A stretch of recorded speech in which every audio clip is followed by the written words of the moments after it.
Bismillahirrahmanirrahim. Assalamualaikum warahmatullahi wabarakatuh. Pada kesempatan video pembelajaran kali ini, saya akan melanjutkan pembahasan materi biologi yang sudah kita bahas di minggu kemarin. Ada yang masih ingat kan? Pertemuan sebelumnya kita sudah membahas tentang apa?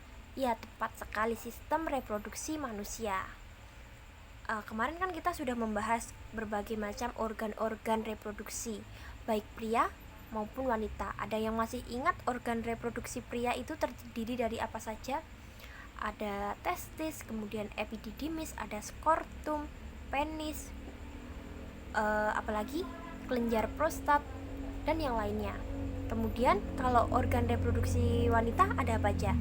Ada serviks, kemudian ada endometrium, ada rahim, infundibulum, dan juga tuba falopi.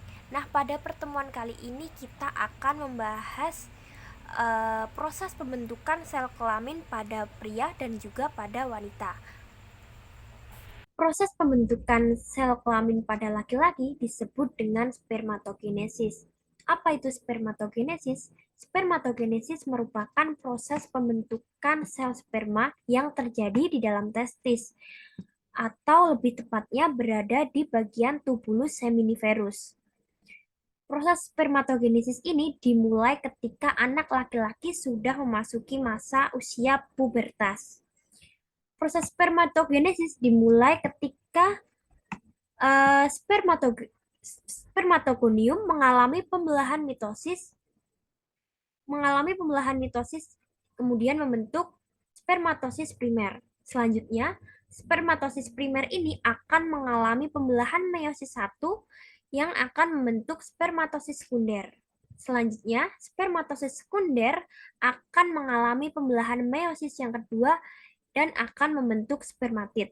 Nah, 4 buah spermatid ini belum memiliki ekor, lalu akan mengalami diferensiasi menjadi sel sperma. Selanjutnya, proses pembentukan sel kelamin pada wanita.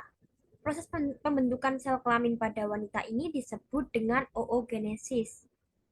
Nah, berbeda dengan spermatogenesis pada laki-laki yang dimulai ketika anak laki-laki itu sudah memasuki masa pubertas. Tapi kalau oogenesis pada wanita itu sudah dimulai ketika anak perempuan berada di dalam kandungan.